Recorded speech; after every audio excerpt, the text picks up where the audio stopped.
deuxième partie du cycle boursier haussier de 21-29 a été excellente pour la deuxième partie. Ça s'est mal terminé évidemment, mais pour la deuxième partie c'était bon.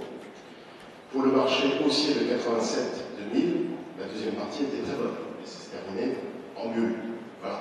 À part les exceptions de bulles boursières, les deuxièmes parties de cycle sont quand même moins sympathiques. Il faut mieux souhaiter de faire une année à Wall Street pour Europe à +5, +10 qu'à +30 comme on aime. Absolument, très bonne remarque, sauf que historiquement les années de croissance à chiffres sont minoritaires aux États-Unis. Je sais bien que tous les 1er janvier, les stratégistes de marché, en général, par prudence, annoncent 7-8, c'est souvent le consensus, mais les années de 7-8, c'est des années minoritaires. Il y en a quelques-unes quand même, mais elles sont minoritaires. L'essentiel de la croissance du marché action depuis 1871, on prend dans les données de Robert Shiller, c'est des croissances à deux chiffres.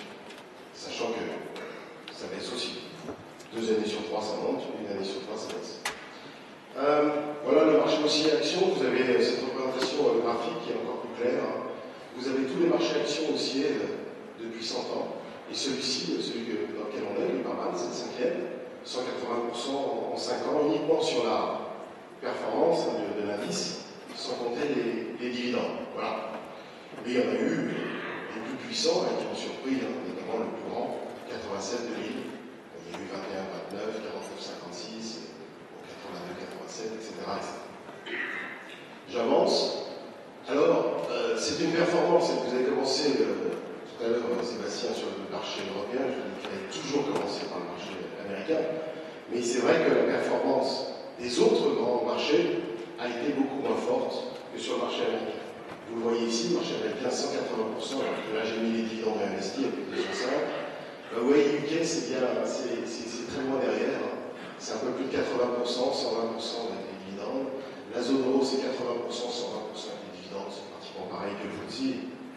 Voilà. Les émergents, c'est la grande exception de ce marché aussi, ensemble, par rapport à la décennie 2000, ils font à peine 80%, un peu plus de 100% de dividendes investis, le Japon. Je pense que c'est pris ces chiffres à la date d'anniversaire, autour de la date d'anniversaire du 9 mars, évidemment. Et le Japon est à peine à 70. Voilà. Donc c'est surtout un très bon marché action pour le principal d'entre eux, celui qui représente quasiment 50% de la capitalisation boursière mondiale, c'est le marché américain. Alors vous allez me dire, oui, mais le marché a beaucoup monté, mais il avait beaucoup baissé. Alors c'est intéressant de regarder la performance par rapport au point haut de 2007. Puisque là, on peut lisser la performance en prenant un grand bear market et un bon bull market. Et là, vous apercevez que le seul marché qui est vraiment au-dessus des points hauts de 2007, au 9 mars 2014, c'est le marché américain, qui est pratiquement à plus 20 au-dessus du niveau de 2007 et environ 35 dividendes réinvestis. Par contre, la zone euro est toujours en zone négative, même en intégrant les dividendes réinvestis. Les UK légèrement au-dessus en intégrant les dividendes, les émergents sont en négatif et le Japon est en territoire négatif. Donc je veux dire un cycle boursier qui intègre un cycle baissier et un cycle haussier et qui là a 7 ans d'âge. Alors je voudrais juste rappeler qu'il existe aussi des bear markets. Les bear markets, la définition officielle des stratégistes américains, c'est au moins 20%. Je le dis parce qu'au bout de 5 ans, on a tendance un petit peu, on rentre dans la deuxième partie de cycle, comme je disais tout à l'heure, il commence à y avoir un petit peu plus d'optimisme. Le ratio Bulls-Bears monte mécaniquement. On le voit, il y a plus d'opérations d'introduction, il y a plus d'opérations de fusion-acquisition. Et il faut, évidemment, en général, quelques temps après, il y a le démarrage d'un bear market. Alors, on n'est pas immédiatement, mais voilà, c'est quelque chose qui arrivera très certainement au cours des prochaines années. Alors, les principaux bear markets, je vous dis les principaux bear markets depuis 100 ans. Il y a celui-là que vous connaissez tous, c'est le deuxième bear market, celui de 2007-2009, le plus important c'est évidemment 29-32. Et comme je disais tout à l'heure, ce qui génère vraiment le catalyseur d'un bear market sur le marché action, au niveau fondamental, ça reste toujours récession. Depuis 1945, le tarif d'une récession américaine, c'est moins 26, exactement, en moyenne, du pivot creux pour le S&P 500.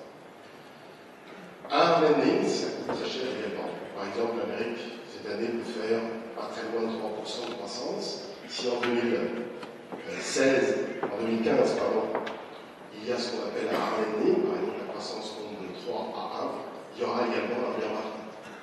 Les fortes corrections obligataires, très mal gérées, comme celle de 87, peuvent générer également un bear market.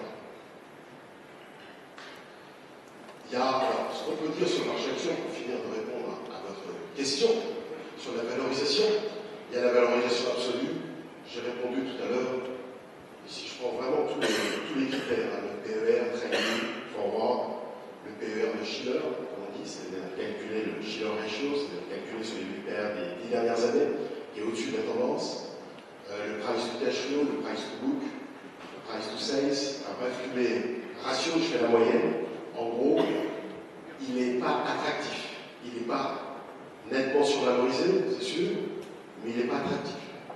Alors ce qu'on peut se dire, c'est que, première chose, du point de vue de la valorisation relative, il y a un léger potentiel de compression de la prime de risque, et du point de vue de la dynamique de flux, il y a également du potentiel. Juste ce graphique-là. Les fonds mutuels américains, les mutual funds, au bout de 5 ans de marché haussier, n'ont une position action que de 52%. En 2007, ils avaient 58%. En 2000, ils avaient 61%. La dynamique des flux des particuliers sur les actions, ce qu'on appelle la grande rotation, n'est intervenue qu'à partir du début de l'été dernier. C'est tout. Avant, les seuls agents qui ont racheté des actions aux États-Unis, c'est les entreprises elles-mêmes, sous forme de rachat d'actions.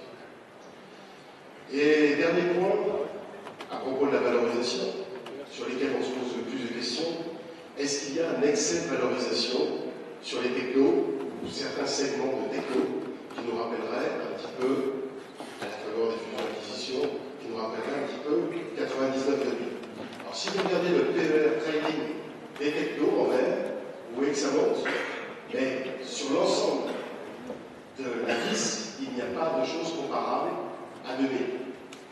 Sur le price to book, c'est un peu plus nettement à la hausse, c'est un peu plus au-dessus des tendances récentes, mais on est très loin de mars 2000. Juste un petit point à propos de mars 2000. Vous voyez, la bulle, elle démarre à partir de fin 98. Voilà, fin 98. Après le sauvetage de LTC, fondamentalement. Le Nasdaq fait à peu près entre octobre 98 et mars 2000. Il fait à peu près 2,5. C'est donc une montée tout à fait exceptionnelle. Ce que je voudrais dire, c'est que les bulles boursières peuvent se former très très rapidement, à la faveur de toute une série de phénomènes, non seulement les croyances collectives, qui sont évidemment erronées, les fausses joies sur les perspectives de rentabilité des boîtes concernées, mais également un contexte monétaire favorable. C'est pour ça que je fais référence à 98, parce que vous vous souvenez très bien que 98, c'était la crise asiatique, la crise des pays émergents, et la réserve fédérale, qui malgré une croissance réelle de 4%, a dû baisser ses taux, interrompre le processus de resserrement des taux. Baisser même ses taux après l'affaire LTCM, et ce faisant, relancer l'inflation des actifs, relancer la reflation des actions. Et tout ça s'était fait en 15-16 mois. Voilà, juste un petit focus par rapport à l'actualité récente. Je crois que j'ai plus de ça. Voilà. Revenez vers nous, merci Jean-Pierre. Pas sûr, pas vu, mais pas sûr.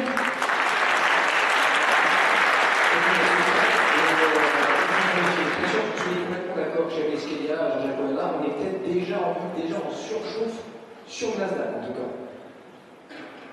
Je me trompe ou pas? J'ai pas lu le radar. Non, vous avez une bonne lecture. Peut-être puis-je d'abord expliquer un petit peu notre méthodologie à tous. J'ai un seul slide pour expliquer pourquoi dans les prix il peut y avoir une information prospective sur l'évolution des marchés financiers. Et mon seul slide parle de la théorie de la réflexivité de George Soros. Dans cette théorie, et à mon avis qui est assez révolutionnaire, on n'a pas fini d'en parler, il propose un nouveau paradigme d'explication d'interaction entre les marchés financiers, les anticipations des investisseurs et l'évolution des actifs, et l'évolution de l'économie réelle. Dans un paradigme classique, on peut passer juste mon slide, ça tombe comme ça, il arrive. classique. Voilà. On y arrive. Oui. Je vais prendre. Allez-y, Jean-Jacques. Continuez. Donc, dans le paradigme classique, c'est l'évolution, voilà, c'est l'économie réelle qui va impacter les marchés financiers. C'est-à-dire que la cause et l'effet sont dissociés. Et de la même façon, les anticipations des acteurs vont vont impacter les marchés financiers. Dans le paradigme que propose George Soros, l'économie réelle et les marchés financiers vont interagir avec des processus endogènes. Ce qui explique que dans une certaine forme d'analyse technique, il peut y avoir une prédiction. Encore plus puissant, George Soros explique que les anticipations des acteurs interagissent avec les marchés financiers. Et là, je vais donner un exemple. Si le Nasdaq continue de monter, on va être collectivement influencé par cette hausse du Nasdaq et nos anticipations vont être modifiées. Donc maintenant, j'en viens aux conclusions du radar et je vais tout de suite arriver au cœur du sujet. C'est pour répondre à votre question, oui, nous pensons, oui, nous avons des signaux d'excès spéculatif sur les marchés américains. Maintenant, je voudrais relativiser cette notion de bulle. Ce n'est pas une bulle de valorisation, c'est une analyse totalement orthogonale à celle que vient de présenter Jean-Pierre Petit. C'est une analyse uniquement fondée sur la dynamique des prix. Et à partir de la régularité de la dynamique des prix, nous pouvons dire aujourd'hui qu'on est dans un excès spéculatif, notamment sur le Nasdaq, mais aussi sur des marchés comme les small caps US, sur des marchés comme le S&P 500. Il y a une dynamique des prix qui est excessive. Mais ce n'est pas le cas sur l'ensemble des marchés. C'est-à-dire que pour l'instant, nous avons une bulle qui est assez localisée. Je passe au marché européen. Sur les marchés européens, nous sommes tout à fait positifs, avec des potentiels de hausse que nous identifions sur l'Eurostoxx, par exemple, sur le marché italien, qui n'est pas, à notre avis, encore suffisamment, excessivement joué par les investisseurs, sur le marché d'indices boursiers espagnol également, sur le FTSE, nous avons des bons signaux.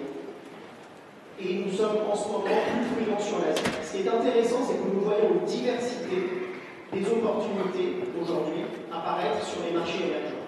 Les marchés émergents qui ont été décriés l'année dernière, Petit en a parlé, tout à fait justement. Ce que je voudrais dire aujourd'hui, c'est que aussi bien sur les devises que sur les indices boursiers, nous identifions des opportunités localisées qui sont extrêmement attractives. Je donnerai quelques exemples. L'Inde, pour nous, c'est un marché qui offre des perspectives intéressantes. Deuxième marché où nous identifions une bonne tendance, c'est Taïwan. Troisième marché, l'Indonésie. Ce qui est intéressant, c'est que dans les marchés que je viens d'identifier comme des opportunités, on avait 2 pays qui étaient identifiés parmi les 5 fragiles de l'année dernière. Je rappelle que les 5 fragiles des pays émergents sont la Turquie, l'Inde, le Brésil, l'Afrique du Sud et l'Indonésie. Bon, parmi ces 5 fragiles, on a déjà 2 qui ont identifié comme des opportunités pour l'année 2014. On pourrait revenir sur les émergents, merci Jean-Jacques, et puis vous direz s'il y a d'autres slides à jouer tout à l'heure, parce que maintenant j'ai le joystick entre les mains. On finit le tour de table, messieurs, Eric, on essaie d'aller un peu plus vite, sinon on n'aura pas le temps de tout aborder. Eric Lewin, alors vous, on a cité les small caps américaines, c'est des small caps françaises. J'ai des trucs qu'on ne connaît même pas, par contre. On ne sait même pas que ça existe. Ça pèse 20, 30, 50 millions d'euros en bourse. Alors, ce qu'il faut voir quand même depuis le début de l'année, quand on regarde le CAC 40, c'est un petit peu beaucoup de bruit pour rien, parce que le CAC 40 ne gagne que 2% depuis le début de l'année. Par contre, quand on regarde le CAC Small, il gagne 16%. Alors, il y a 4 raisons à cela. D'abord, il faut voir que les small caps sont beaucoup moins exposés aux risques émergents, donc moins sensibles aux évolutions des devises. Il faut savoir, par exemple, que l'an dernier, l'effet de devise a joué sur 10% du résultat opérationnel de Michelin, par exemple. Au 4e trimestre, un groupe comme LVMH, l'effet de devise, a joué pour 6%, ce qui n'est absolument pas le cas sur les small caps. Quand on parle de small caps, c'est surtout des sociétés qui ont une capitalisation inférieure à 150 millions d'euros, donc elles sont très peu au Brésil, elles sont très peu en Inde, elles sont très peu en Russie, elles sont très peu en Chine. Le deuxième événement, c'est qu'il y a quand même actuellement un vent de folie sur toutes les technologies. Il y a une véritable bulle, avec des valorisations qui souvent sont totalement en inadéquation avec la société. Je vais vous donner un exemple. À Paris ou à New York? Moi,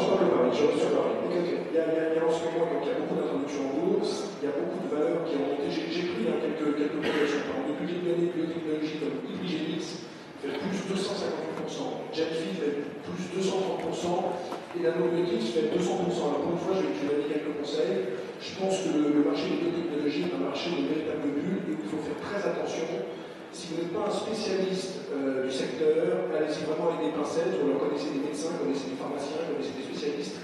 Parce que ça peut être très dangereux. Je vais aussi citer un exemple, Sébastien, on a beaucoup parlé sur BFM Business. C'est AB Science qui avait soi-disant une molécule qui devait être un médicament pour soigner le tumeur du pancréas. L'action est montée jusqu'à 22 € et puis on a appris que finalement l'autorité européenne avait retoqué, qu'il y avait un avis négatif et que le médicament ne sortirait sans doute pas. L'action a dévissé autour de 12,50 € à 13 € et les mêmes analyses qui avaient un objectif de 40 € sur la valeur ont un objectif maintenant à 4,50 €. C'est dire qu'il faut faire vraiment attention sur les biotechnologies. Et pourtant, il y en a plusieurs, on va dire beaucoup, dans le tout nouveau CAC PME concocté par le West pour accompagner le développement. Est-ce qu'on peut dire tout de suite du mal du CAC PME ou non, mais vous allez-y. Je voudrais juste d'abord terminer pourquoi il y a une meilleure performance des small caps. Il y a eu des résultats corrects dans l'ensemble des pays, il y a eu cette création du PEA PME. Moi j'ai beaucoup de copains qui sont gérants de fonds, qui m'appellent tous les 2 jours en me disant qu'ils essaient de faire un article parce que